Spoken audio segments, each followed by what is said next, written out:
Nessa aula eu vou falar sobre os potenciais termodinâmicos e também correlacionar esses potenciais, né, e tentar mostrar para vocês como nós conseguimos fazer diversas correlações em termodinâmica, principalmente para os químicos que têm interesse, por exemplo, de determinar algumas variáveis de estados, algumas variáveis de reação química, por exemplo, determinar a entalpia de uma reação, a entropia envolvida em um determinado processo. Então, eu vou falar um pouco para vocês hoje, né, sobre como a gente faz essas correlações em termodinâmica, né, e em fisicoquímica principalmente, mas existem diversas maneiras de abordar esse problema, tá bom? O que eu quero mostrar para vocês aqui é que nós conseguimos, então, fazer algumas correlações e a gente consegue, a partir da determinação de uma variável ou duas, por exemplo, pressão, volume ou temperatura e pressão, ou temperatura e volume, a partir de uma ou duas variáveis, nós conseguimos determinar outras variáveis de estado, outras funções de estado. É muito difícil você ir lá no laboratório, por exemplo, durante uma reação química, ou quando vocês estão tentando descrever o diagrama de fases, algo desse tipo, é muito complicado, às vezes, a gente conseguir correlacionar todas as variáveis ou determinar ali experimentalmente, né, algumas dessas variáveis. Mas na termodinâmica ela tem várias maneiras, a gente consegue na termodinâmica, em fisicoquímica, envolvendo a parte de energia e dos potenciais químicos, a gente consegue balizar e a gente consegue descrever algumas equações que, se de alguma maneira a gente consegue correlacionar ao estado de equilíbrio, nós conseguimos descrever outras variáveis de estado. Então é isso que a gente vai ver hoje. Então é muito importante que vocês vejam o meu último vídeo, que eu mostro para vocês como a gente consegue descrever algumas dessas variáveis termodinâmicas, como que a gente consegue, por exemplo, deduzir alguma dessas variáveis termodinâmicas do ponto de vista matemático, né? E falo para vocês também que agora diversos temas e diversas definições vão aparecer, então é muito importante que vocês consigam estudar e consigam rever algumas delas em alguns livros. Tá bom? Alguns livros trazem algumas nomenclaturas diferenciadas, outros vão mostrar de maneira diferente como se chega em algum determinado resultado, mas o mais importante aqui é a gente conseguir descrever esse sistema. Nós vamos ver alguma parte que envolve uma parte matemática, uma parte onde a gente vai rever alguns conceitos. Então, já falo para vocês que para essa aula, esse vídeo vai ser um pouco mais longo, tá? Mas ele vai descrever com bastante detalhe como que a gente consegue fazer essas correlações. Então, principalmente, eu vou falar para vocês o que são esses potenciais termodinâmicos, como eles surgem, né, e assim por diante. Bom, primeiramente eu deixei aqui destacado, né, potenciais termodinâmicos são geralmente relacionados à energia, tá? Principalmente energia de Gibbs, energia de Helmholtz, energia interna, ou seja, como essas variáveis se correlacionam com a temperatura, com a entalpia, com a entropia, com a pressão, com o volume e assim por diante. E como elas também podem descrever um sistema de um estado inicial a um estado final, medindo a variação, né, desse sistema. Isso faz com que, então, nós determinemos esses potenciais termodinâmicos. Né? Então, analogamente, a gente vai ver muitos lugares a definição dos potenciais como sendo essas energias, né, envolvidas nesses processos. Quando vocês ouvirem energia livre, eu já comentei isso com vocês em outros vídeos, tá? Tentem correlacionar essa energia a uma energia que possivelmente está disponível para a realização de trabalho, ou a energia que pode ser obtida durante um processo, né, durante a realização de um processo, ou de um ciclo termodinâmico, ou durante, ou calculando, por exemplo, a variação dessa energia, né, durante uma reação química, dos reagentes e dos produtos e assim por diante. Livres, será que essas energias são livres? Então, isso faz a gente pensar em a questão dos termos. mais correto, digamos assim, o mais atual, né? A gente não diria o mais correto, mas a maneira atual de se dizer isso, né? A maneira que está tendo maior consenso aí da comunidade internacional, é a gente utilizar o termo energia de Gibbs, energia de Helmholtz, e para os químicos é importante, mais importante a energia de Gibbs, então a gente utiliza simplesmente energia ou energia de Gibbs, né, para descrever a energia envolvida durante durante um processo termodinâmico, tá bom? Bom, primeiramente a gente vai precisar definir algumas coisas. Eu queria relembrar para vocês como que a gente consegue chegar nessas variáveis de estado, né? Então, é simplesmente aplicando de uma maneira muito simples alguns conceitos de cálculo, alguns conceitos matemáticos, e obviamente o problema pode ficar cada vez mais sofisticado de acordo com as relações que vocês vão querer determinar. Então, por exemplo, isso é já revendo já o que nós já fizemos. Se nós tivermos, por exemplo, a energia interna de um sistema, tá certo? E nós queremos saber como que a energia interna do sistema varia com S e com V, nós conseguimos descrever, então, o dU como sendo o del U, del S na V, ou seja, primeiramente, eu vou observar aqui, né, a derivada parcial com relação à entropia, mantendo o V constante, ds, mais del U, del V na S dV. Então, isso quer dizer o seguinte, que nós mantivemos, então, ora o V constante, ora o S constante, e com essa relação nós conseguimos definir, então, a variação da energia interna do sistema, certo? Bom, nenhuma novidade, nós já fizemos isso no passado. E o que a gente aprendeu a observar? Nós aprendemos a observar que essa equação ela pode se correlacionar com o quê? Com a equação fundamental para a energia, né, para a energia interna. Nós fizemos lá no começo do curso, quando eu falei para vocês, né, de energia interna, né, como nós chegamos nesse valor de dU. Né? Então, nós já definimos que dU é TdS menos PdV. Olha que interessante. Vamos comparar agora as duas equações, né? Nós observamos aqui, olha aqui, ó, que nós temos o quê? Nós temos algumas variáveis naturais correlacionadas, né? Aqui tendo uma certa correlação com a equação anterior. Então, por exemplo, o T, se nós observarmos aqui, seria du ds na V. E o menos P, du dv na S. Então, observando e fazendo as correlações dessas duas equações, nós conseguimos escrever, então, olha aqui, ó, vamos fazer aqui, ó, o ds, ó. O T é o quê? Vai ser aqui, ó, du ds na V ds, né, é igual a TdS, ou seja, é igual a este termo. E nós temos o del U, del V na S, dV, é menos PDV. Olha aqui, ó, menos PDV. Fazendo isso, nós conseguimos obter o valor de T, né? Simplesmente, aqui ó, a gente corta os dois ds e corta os dois dv. Nós temos o T definido como del S, del U, del S na V, e o menos P como del U, del V na S. Olha que interessante. Então, é uma maneira, olha que poderoso que foi esse caminho aqui para chegar na definição de temperatura. Então, nós podemos, então, uma maneira mais sofisticada de definir a temperatura, nós já falamos sobre isso, né? Como sendo uma função da variação da energia interna com a variação da entropia, mantendo o volume constante. Bom, nenhuma novidade, então nós temos o quê? Agora o aparecimento desses dois termos, né? O menos P e o T como função. Se nós, como função dessas energias. Se nós fizermos também para a energia de Helmholtz, analogamente nós conseguimos, né, primeiramente, se nós fizermos em relação à variação de entalpia, né, nós conseguimos correlacionar também, né? Por quê? Olha aqui, o du, dv, ds é menos P. Agora, o del H, del S na P é igual a T. Isso sai quando a gente faz o mesmo princípio que eu mostrei para vocês, né, da descrição da equação fundamental e analogamente. Aqui, no caso, nós estamos com a equação fundamental de entalpia.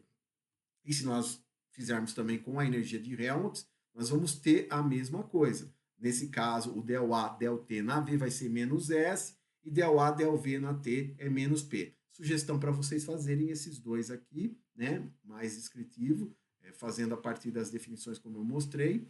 né? E também a gente consegue fazer com a energia livre de Gibbs. Olha, del G, del T na P vai ser menos S, del G, del P na T vai ser V. Notem que agora a gente tem, olha quantas maneiras diferentes de descrever S, de descrever P, de descrever T, ou seja, nós estamos aqui a partir de algumas variáveis naturais, né? Nós conseguimos então correlacionar isso com a variação de uma função de estado.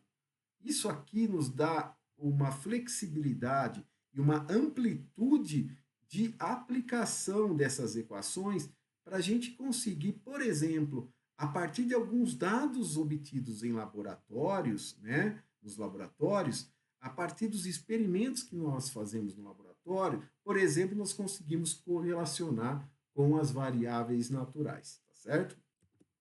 Eu organizei então todas essas equações num quadrante de equações. Então, se nós olharmos aqui, só para a gente comparar, fazer a analogia. Aqui nós temos, então, a entalpia, né? Como a entalpia se correlaciona aqui com as variáveis naturais, aqui, ó, T e V. A energia de Gibbs, né? Com menos S aqui, ó, e V. No caso, a energia interna, né? Com T e menos P. E também aqui a energia de Helmholtz com menos S e menos P. Então, pessoal, agora a gente pode até obter outras relações, por exemplo, manipulando essas equações que eu estou mostrando aqui para vocês, tá certo? Bem, até então nenhuma novidade. O que nós fizemos detalhadamente para vocês foi esse quadrante aqui, né, mostrando a analogia, mas vocês podem obter também os outros quadrantes aqui, né, de equações, fazendo a manipulação, por exemplo, da definição da energia de Helmholtz, da energia de Gibbs e também da entalpia. Muito interessante, né? Muito interessante essas definições e a organização dessas equações nesses quadrantes, tá bom? Bem, agora o que a gente vai fazer com isso? Bom, primeiramente eu gostaria de fazer uma pergunta. Imaginemos que vocês tenham um problema e esse problema ele vai envolver, por exemplo, a determinação do valor de entropia. Como que os químicos conseguem determinar isso experimentalmente? Como que a gente consegue manipular isso, né, ter esse valor, planejar um experimento para que a gente consiga, por exemplo, obter o valor de entropia? Bom, medir a entropia, né, determinar a entropia, né, convenhamos, né, se vocês tiverem um pouquinho dessa observação, deve ser algo bem complicado de ser feito, né?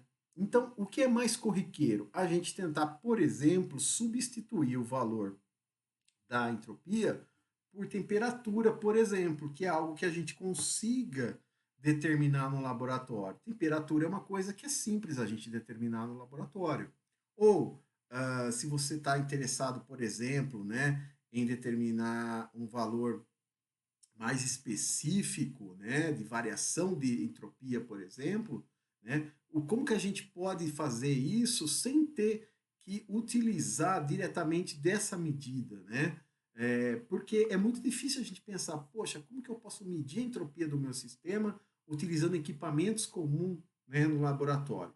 Então, essas equações, elas possibilitaram também a obtenção de outras relações, onde a gente pode correlacionar, por exemplo, o menos S com outras equações e com outras variáveis de estado, de função termodinâmica.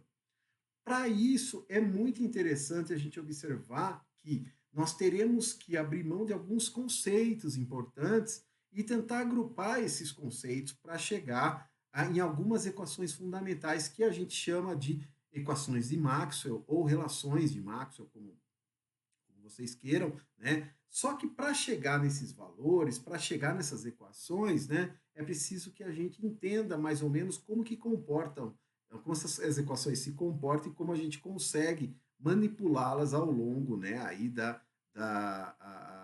do curso, tá certo? Então vamos lá, vamos ver como a gente consegue manipular isso. Bom, primeiramente, vamos ver como a gente consegue fazer essas relações, né, das equações de Maxwell, né? Mas eu queria colocar primeiramente alguns conceitos. O primeiro conceito, pessoal, é lembrar, né, que quando nós temos a variação de energia maior que zero, ou seja, o valor final dessa variação de energia maior que zero, né, ou seja, o G final menos o G inicial, o processo ele não vai ser espontâneo. Por outro lado, se ele for menor que zero, ele é espontâneo, mas o que mais me importa aqui é se a variação for igual a zero, significa que o sistema atingiu o estado de equilíbrio termodinâmico. Por que eu preciso dessa definição? Por que eu preciso relembrar que o sistema está em equilíbrio quando não há variação de energia? Porque nós podemos fazer no futuro, né, nós podemos, para conseguir aquelas relações que eu falei para vocês, né, de tentar fazer correlações entre as variáveis de estados, né, a gente vai ter que olhar a equação, né, como que a gente consegue descrever essa equação num estado de equilíbrio. Isso vai ser muito interessante para a gente, por exemplo, para a gente conseguir achar essas relações. Então, lembrar que dg é igual a zero, eu vou voltar nisso, né? Quando o sistema está em equilíbrio, tá?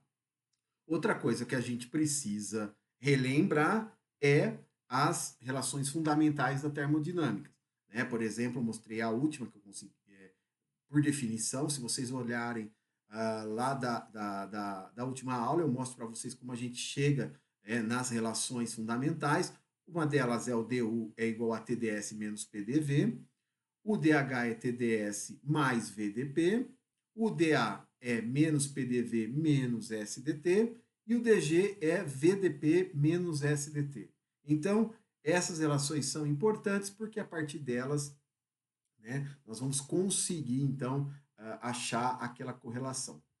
Também, pessoal, é interessante a gente definir, né, como se tratando em derivada parcial e se tratando também em funções de mais de uma variável, né, relembrar alguns conceitos de matemática, né?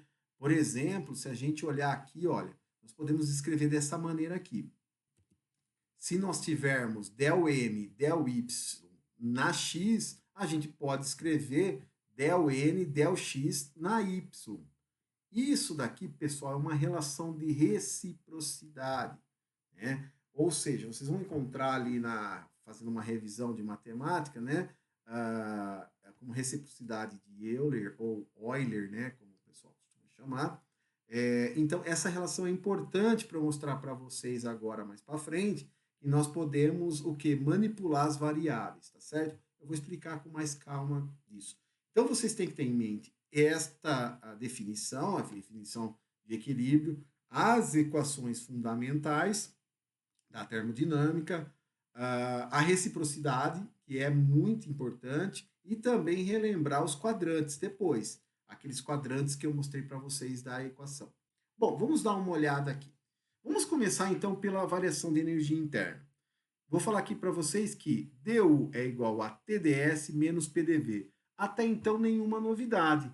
Mas se nós olharmos de uma maneira um pouco mais resumida, nós podemos trocar essa variável t e p por m e n. Então, essa é uma maneira da gente escrever. Neste caso, o m vai ser o t e o n vai ser menos p, tá bom? Isso é só para vocês lembrarem que se nós tivermos esta propriedade, nós podemos escrever agora esta variável aqui dessa maneira. Del m, del y na x vai ser igual a del n, del x na y. Olha que interessante. Então, isso aqui faz com que nós conseguimos olhar para essa relação e diretamente substituir aqui os valores nesta relação. Vamos fazer isso? Então, se a gente, por exemplo, agora substituir esses valores, né, nós vamos ter que, nesse caso, o meu t vai ser del U, del S, e no caso aqui o menos P é meu del U, del V. Mas como que eu sei que o menos P é del U, del V? Lembre-se que nós já fizemos a dedução, né? que del U, del S na V é T, e del U, del V na S é menos P. Lembra dos quadrantes? Olha os quadrantes aqui. É só vocês olharem os quadrantes que vocês vão ver. Nós fizemos o quê? Nós fizemos a dedução desse quadrante aqui. Os outros vocês podem tentar fazer, né, em casa. Mas aqui, olha, eu já mostrei para você como que a gente faz, né, esta relação. Olha que interessante que fica o nosso problema agora. Agora fica fácil, porque se a gente olha essa relação de reciprocidade, né, dada pela reciprocidade de Euler, né, a gente consegue agora substituir na equação e, detalhe, a gente consegue agora fazer a igualdade. Mas como que a gente faz a igualdade? Lembra que eu falei para vocês do princípio de equilíbrio? Então, no equilíbrio, a variação de energia vai ser zero. Então, a gente consegue fazer o quê? A gente consegue manipular agora essa equação, zerando aqui o meu du, tá certo? Se eu zerar o meu du, eu passo agora, né, a fazer a correlação, então, desses estados aqui, né, a relação dessas variáveis aqui, em função do que, pessoal? Em função das variáveis naturais. Elas surgem. Então, nós temos agora uma relação de reciprocidade. Então, nós temos que del T, del V na S vai ser menos del P, del S na V. Simplesmente fazendo essa relação de reciprocidade. Por quê? Porque vocês podem olhar agora, né, e substituir aqui, olha, substituir aqui o Y, né? O Y aqui vocês substituem aqui, o X vocês substituem aqui, o X, de novo, ele aparece, né? Então, ele vai estar aqui, e o Y, ele aparece, então, ele vai estar aqui. Bem interessante, né? Olha, o V, que é o Y, vai ser aqui, ó. V vai ser aqui, ó, Y e Y. Então, o V aparece aqui, e o V aparece aqui na equação. O X aparece aqui no del X e aqui o X. Olha, então no meu caso, o meu X, o que é meu X? Olhem aqui, o meu X é o S. Aparece aqui, tá certo? Então agora a gente consegue então fazer essa relação, né, de reciprocidade, tá bom? Existem outras maneiras também de vocês olharem esse problema, existem outras maneiras, né? Por exemplo, vocês conseguem fazer fazendo, por exemplo, memorizando como que ocorre a inter-relação entre esses parâmetros, né, essas variáveis. Eu vou mostrar para vocês mais para o final aqui deste vídeo como a gente faz um processo de memorização dessa equação, né, e dessas relações, né. E também eu sugiro vocês darem uma olhadinha, eu não vou entrar em detalhe aqui, nas transformadas de Legendre, né? As transformadas de Legendre, pessoal, ela permite vocês fazerem também correlações, né, entre as funções de estado termodinâmico, tá? Vocês conseguem definir as relações de Maxwell também, nas equações de Maxwell, né, utilizando essas transformadas, tá bom? Então, são maneiras da gente observar. Mas olha que legal, aqui você tem uma relação. Agora você sabe, então, que se você, por exemplo, determinar T, V e P, você consegue o valor da entropia. Lembra que eu falei do problema da entropia? Então, agora você não tem mais esse problema, por quê? Porque você vai ter o valor já associado a uma equação termodinâmica que são correspondentes, né, e são válidas. Porque o que é importante? Imagina que você tem uma transformação de um estado para o outro. E depois vocês alcancem um estado de equilíbrio. Vocês lembram que energia em estado de equilíbrio, nós podemos falar que o DG, o DU ou o DA, né, ou a energia de Gibbs, de Helmholtz, ou energia interna, a gente consegue pegar esse potencial termodinâmico e falar que a variação dele naquele estado de equilíbrio é zero, né? Quando a gente está com esse estado, essa variação zero ou nesse estado de equilíbrio, vocês conseguem então correlacionar agora as equações de estado, tá bom? Então essa é uma delas que eu fiz aqui para vocês, que eu deduzi aqui para vocês. Mas, por analogia, vocês podem fazer todas as outras. Por exemplo, dessa aqui que eu mostrei para vocês, nós utilizamos a partir da variação de energia interna. Mas nós podemos fazer isso a partir da variação de energia de Helmholtz, a partir da relação da energia de Gibbs e assim por diante.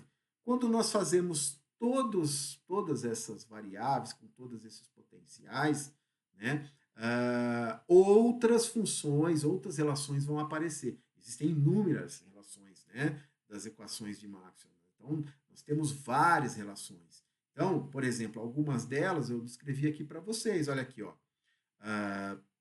Por exemplo, aquela que a gente definiu agora, né, que foi essa aqui, ó. Del T, del V na S, tá aqui, ó. Del T, del V na S é menos del P, del S na V. Então, essa é uma relação. Agora, vocês podem fazer com relação ao DH, vocês podem fazer com relação ao DA, ao DG. Da mesma maneira, se vocês aplicarem a reciprocidade, né? Se vocês aplicarem para cada uma dessas daqui, vocês vão obter, né? Por exemplo, del T, del P na S é igual a del V, del S na P. Del S, del V na T é igual a del P, del T na V. Del S, del P na T é igual a menos del V, del T na P. Tá bom? Então, essa é uma maneira, digamos, mais simples de vocês conseguirem associar, né, essas relações. Olha que interessante. Então, além da gente ter as variáveis naturais lá como sendo uma definição, como sendo uma função, né, de outras variáveis das derivadas parciais que eu mostrei para vocês, né, nós também conseguimos agora fazer igualar, né, essas relações, né, a partir do estado de equilíbrio, né, e vocês conseguem agora manipular as equações de acordo com a necessidade. Então, vocês conseguem agora fazer várias modelagens de acordo com o sistema que vocês estão estudando, ou vocês conseguem também obter novas correlações, né, caso alguma variável não seja possível ser determinada, medida no laboratório, tá bom? Bom, esta é uma maneira da gente mostrar, né, como que a gente obtém essas equações de Maxwell. Tem uma outra maneira que a gente pode fazer, por exemplo, por um processo mnemônico, né, que seria o chamado quadrado de Maxwell. Para que serve esse quadrado de Maxwell? Né? Ele serve para vocês não terem que ficar toda hora, por exemplo, fazendo a reciprocidade do DU, do DH, do DA e do DG. Vocês conseguem uma maneira rápida e mais, digamos assim, fluida, né? Para vocês, na hora que estiver resolvendo algum problema, resolvendo algum exercício, vocês apliquem as equações, né? E elas passam, então, a ser uma maneira mais fácil para vocês de escrever, mais rápida até, né? Se vocês quiserem. Mas como que a gente olha aqui esse quadrado? Bom, primeira coisa, né, que vocês têm que escrever é o quadrado com TPVS, né? Então você vai ter o GFUH e o TPVS, né? E então eu vou mostrar para vocês aqui no processo mnemônico, tá? Vamos lá. Del T, del V na S é igual a del P, del S na V, com um negativo para esse primeiro. Conseguiram memorizar? Olha só como que é. Então, ó, del T, del V na S. Então, você vê aqui no quadrado. Del T, del V na S vai ser igual ao quê? A del P, del S na V. Então, começou aqui com o T. Coloca o negativo aqui para essa relação. Tá bom? Del P, desculpa, del T, del P na S, agora estou no sentido horário, tá? Del P, del T, del P na S é igual a del V, del S na P, no sentido horário. Tá certo? Vamos ver de novo, ó. Del T, del P na S, del T, del P na S é igual a del V, del S na P. É igual a del V, del S na P. Tá vendo? Vocês conseguem usar aqui o processo mnemônico. Vamos ver o do del S agora. Del S, del V Na T é del P, del T na V, que é esse aqui. Né? Ó, del S, del V na T, é del P, del T na V. E del S, del P na T é igual a del V, del T na P. E coloco o negativo aqui. Notem que esses dois sinais de negativo aqui, eles aparecem quando o meu processo mnemônico, né, ele começa no sentido anti-horário. Né? Olha aqui, o del S, del S, del P, ó, tá aí no sentido anti-horário. Então vai aparecer um sinalzinho negativo. Isso, na verdade, é uma maneira mais, digamos assim, apenas para vocês, se vocês quiserem descrever rapidamente as equações, vocês memorizarem. Isso é muito útil quando a gente está resolvendo algum problema. Mas o mais importante, né, é vocês entenderem que nós temos então agora várias correlações termodinâmicas, né, tanto as correlações com as variáveis naturais quanto com as equações de Maxwell, né? E também nós agora conseguimos, a partir, né, das equações fundamentais, relações de Maxwell e com as variáveis naturais, agora nós conseguimos, então, englobar praticamente, né, todas as variáveis importantes, né, para os químicos, né, resolverem problemas aí de termodinâmica e fisicoquímica, né. Então é uma maneira muito importante que a gente mostra aqui nessa aula de hoje.